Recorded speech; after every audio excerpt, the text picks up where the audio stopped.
নমস্কার বন্ধুরা, স্বাগতার দুনিয়াতে সবাইকে ওয়েলকাম জানাই।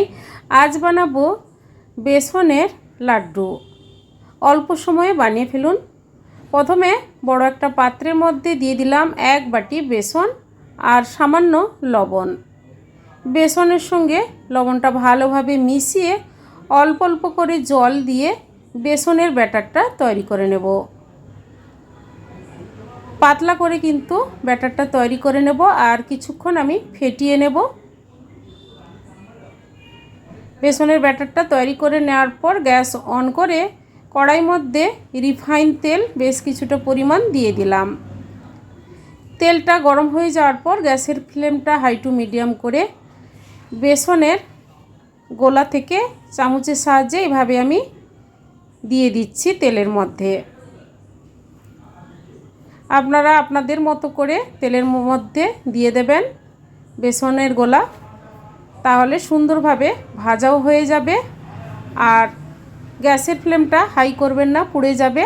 অল্প আঁচে আস্তে আস্তে করে লাল করে সবগুলো বেসনের এই ঝুড়িগুলো আমি ভেজে নেব।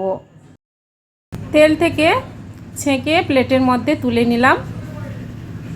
বাকি ব্যাটারটাও আমি এভাবে তেলের মধ্যে আস্তে আস্তে করে চামচের সাহায্যে দিয়ে ভেজে নেব।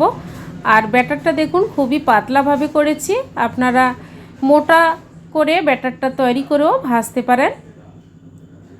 সবগুলো ভেজে কিছুক্ষণ আমি প্লেটে ঠান্ডা করতে দেব। তারপর মিক্সি জারে বেসনের ভেজে নেওয়া ঝুড়িগুলো আমি দিয়ে দেব। বেসনের লাড্ডু বানাতে কিন্তু খুবই ইজি। অল্প ব্লেন্ড করে নিয়েছি, দেখুন বেসনের গুঁড়োটা কিন্তু বেশ সুন্দর তৈরি হয়ে গেছে। এবার কড়াইর মধ্যে দিয়ে দিলাম 1 বাটি চিনি আর 1 বাটি জল। চিনির শিরাটা তৈরি করে নেব। মিনিট 5 ফুটতে দেব।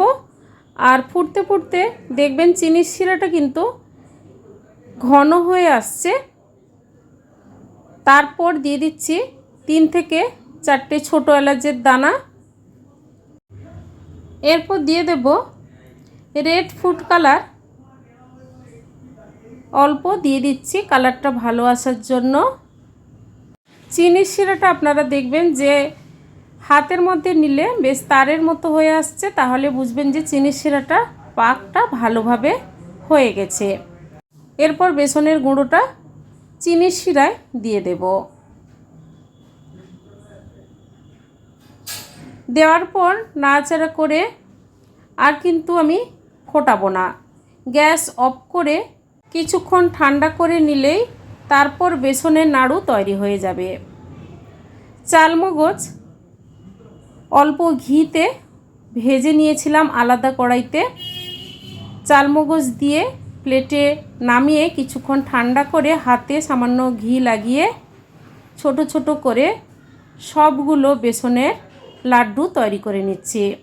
বাড়িতে কোনো অতিথি এলে অল্প সময় অল্প উপকরণে বেসনের লাড্ডু বানিয়ে পরিবেশন করতে পারেন। এইভাবে বেসনের লাড্ডু বানিয়ে ঠাকুরের কাছে নিবেদন করতে পারেন। তাছাড়া বাড়িতে বানিয়ে কৌটোতে রেখে অনেক দিন খেতেও পারেন।